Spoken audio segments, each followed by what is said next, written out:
Hello everyone, आज हम first unit start करेंगे इलेक्ट्रोमैग्नेटिक फील्ड का। ठीक है, तो फर्स्ट यूनिट में जो टॉपिक था वो था वेक्टर अलजेब्रा। ठीक है, तो हम लोग वेक्टर अलजेब्रा के बारे में सबसे पहले डिस्कस करेंगे। उसके पहले वेक्टर के बारे में जान लेना ज़रूरी है। ठीक है, तो इस वीडियो में हम लोग वेक्टर और उसके टाइप्स ऑफ वेक्टर के बारे में डिस्कस करेंगे। देन हम लोग वेक्टर अलजेब्रा के बारे में डिस्कस करेंगे। ठीक है, तो वेक्टर हम लोग जानते हैं पहले ही कि जो वेक्टर होता है वो एक फिजिकल क्वांटिटी होता है जिसमें मैग्नीट्यूड भी होता है और डायरेक्शन भी होता है।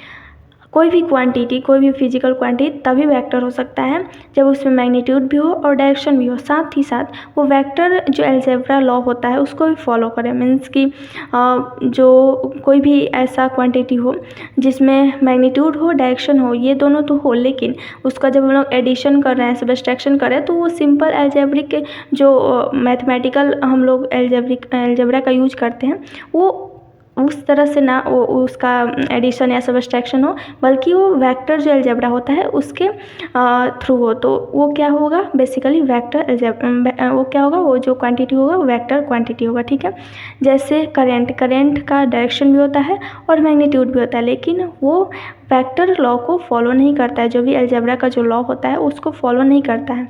उसको हम लोग मान लेते हैं कि 5 एम्पियर करंट है और 6 एम्पियर करंट है। ठीक है, तो उसको हम लोग सिंपली जोड़ दे, अगर हम लोग को ऐड करना होगा तो उसको हम लोग सिंपल ऐड करेंगे।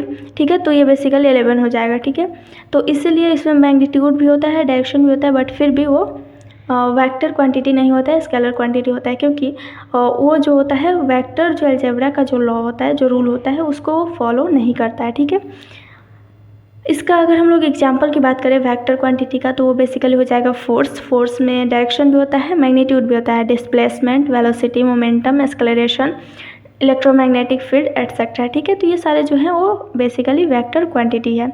वेक्टर को हम लोग रिप्रेजेंट करते हैं एरो से। एक लेटर होता है, उसके हम लोग ऊपर एक एरो मार्क करते हैं जो बताता है डायरेक्शन को। ठीक है, तो ये बेसिकली हम लोग इस तरह से वेक्टर को डिनोट करते हैं। नेक्स्ट जो है वो है टाइप्स ऑफ वेक्टर। ठीक है, तो बहुत सारे टाइप्स के वेक्टर होते हैं। फर्स्ट जो है वो है जीरो वेक्टर। जीरो वेक्टर इसके नाम से ही पता चल रहा है कि एक टाइप ऑफ वेक्टर है जिसका जो मैग्नीट्यूड होता है वो जीरो होता है। ठीक है, और उसका जो डायरेक्शन होता है वो डिफाइन नहीं होता है उसका डायरेक्शन। ठीक है, इसको बेसिकली हम लोग नल वेक्टर्स भी कहते हैं।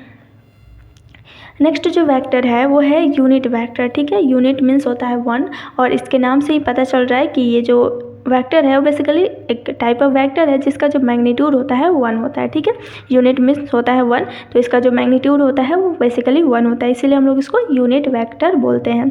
इसको बेसिकली हम लोग कुछ इस तरह से डिनोट करते हैं। एक लेटर रहेगा और उसके ऊपर हम लोग इस तरह से टैप इसको बोलते हैं, इससे हम लोग डिनोट करते हैं। ठीक है, यूनिट वेक्टर को।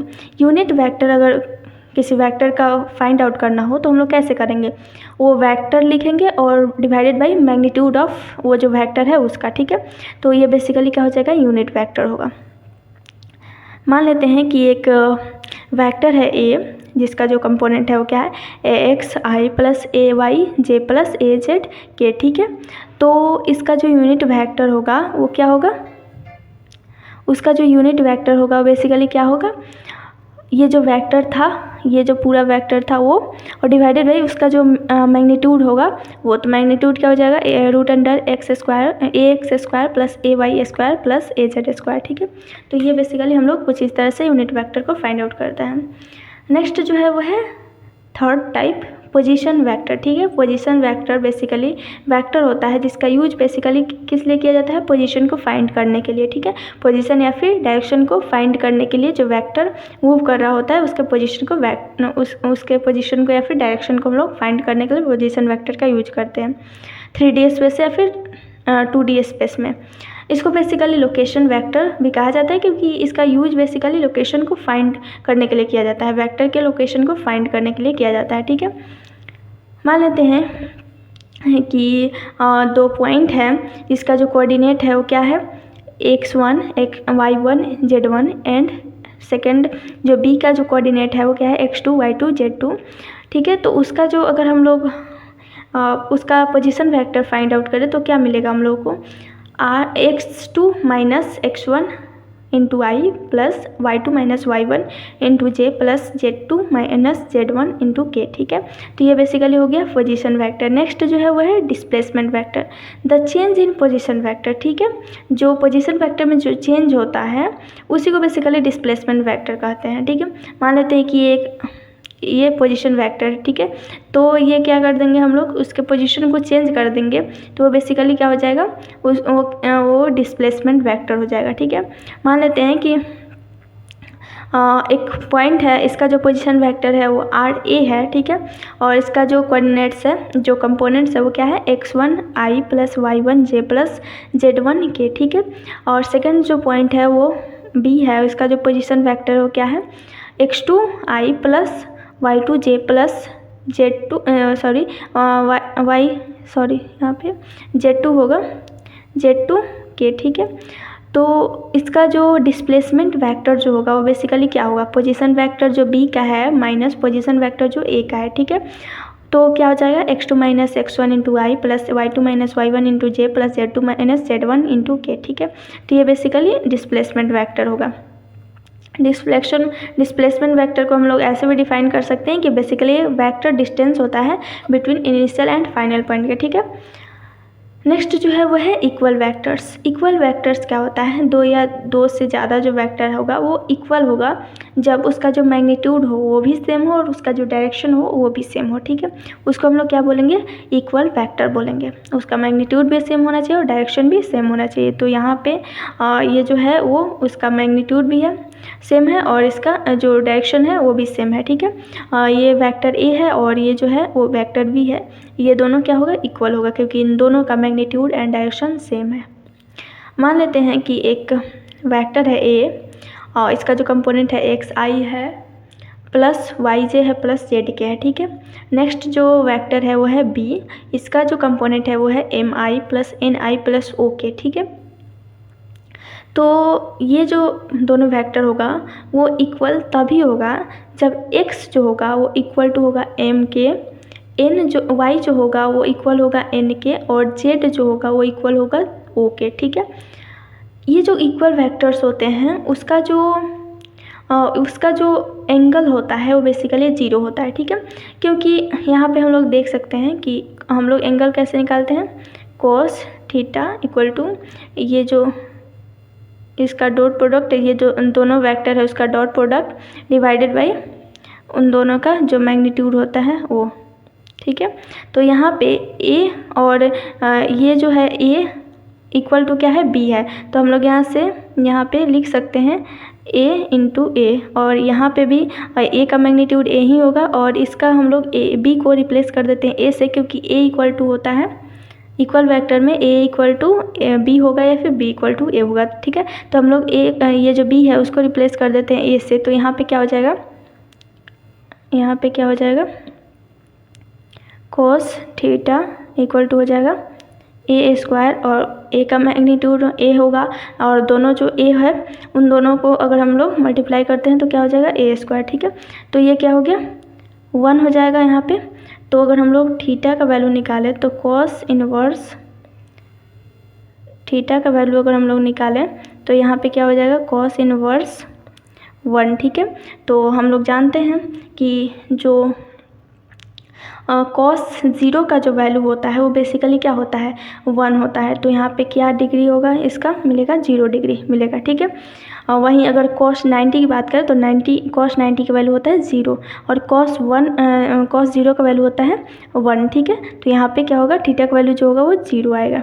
तो इसीलिए कहते हैं कि जो इक्वल वेक्टर्स होते हैं उसका जो एंगल होता है वो 0 होता है। ठीक है, नेक्स्ट जो है वो है निगेटिव वेक्टर्स। तो निगेटिव वेक्टर्स कब होगा, दो वेक्टर्स है और वो कब निगेटिव कहलाएगा, जब उसका जो मैग्नीट्यूड हो वो सेम हो बट उसका डायरेक्शन जो हो वो अपोजिट होगा, तब उसको हम लोग क्या बोलेंगे, निगेटिव वेक्टर बोलेंगे। मान लेते हैं कि एक वेक्टर ए है और एक वेक्टर बी है। ठीक है, इसका मैग्नीट्यूड सेम है बट इसका जो डायरेक्शन है वो अपोजिट है, तो उसको हम लोग क्या बोलेंगे, और निगेटिव वेक्टर बोलेंगे। तो यहाँ पे क्या हो जाएगा, ए इक्वल टू माइनस बी। ठीक है, तो ये बेसिकली उसको हम लोग बोलते हैं निगेटिव वेक्टर। ठीक है, कोइनिशियल वेक्टर नेक्स्ट जो है वो है कोइनिशियल वेक्टर।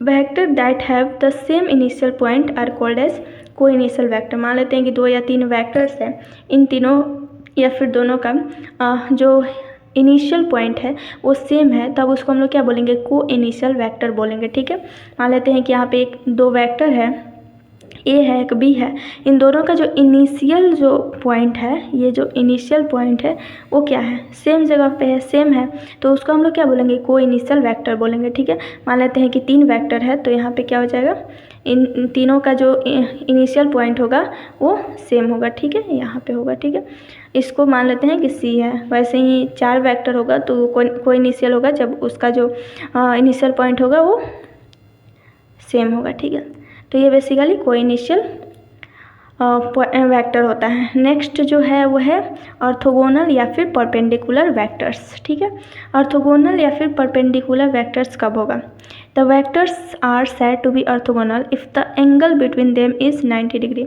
अगर मान लेते हैं कि 2 वेक्टर हैं और 2 वेक्टर तब ऑर्थोगोनल या फिर परपेंडिकुलर होगा जब उनका जो एंगल होगा, उनके बीच का जो एंगल होगा वो 90 डिग्री होगा। ठीक है, जब उनके बीच का एंगल जो होगा वो 90 डिग्री होगा तो इसका मतलब है कि वो जो वेक्टर होंगे वो परपेंडिकुलर वेक्टर होंगे या फिर ऑर्थोगोनल वेक्टर होंगे। ठीक है, नेक्स्ट जो वेक्टर है वो है पैरेलल वेक्टर। ठीक है, पैरेलल वेक्टर क्या होता है, बेसिकली एक टाइप ऑफ वेक्टर है जिसका जो डायरेक्शन होता है या तो सेम हो या फिर एग्जैक्टली अपोजिट हो। ठीक है, उसको हम लोग पैरेलल वेक्टर बोलेंगे। ठीक है, मान लेते हैं कि ये एक वेक्टर है और ये एक वेक्टर है जिसको बोल देते हैं ए, ये एक वेक्टर है इसका नाम देते हैं बी। ठीक है, तो ये जो होगा वो पैरेलल वेक्टर होगा, इसका जो डायरेक्शन है वो सेम है या फिर ऐसा होगा कि इसका डायरेक्शन जो होगा एक इस साइड होगा और एक अपोजिट साइड होगा, तो उसको हम पैरेलल वेक्टर बोलेंगे। हम लोग इसको कभी भी पैरेलल वेक्टर नहीं बोल सकते हैं या फिर हम लोग इसको भी कभी भी पैरेलल वेक्टर नहीं बोल सकते हैं। पैरेलल वेक्टर तभी बोलेंगे जब उसका जो इसका जो डायरेक्शन होगा जस्ट अपोजिट होगा या फिर सेम होगा। ठीक है, तब हम लोग उसको पैरेलल वेक्टर बोलेंगे। ठीक है, तो ये बेसिकली कुछ टाइप्स है वेक्टर का। आज के लिए बस इतना ही। Thank you.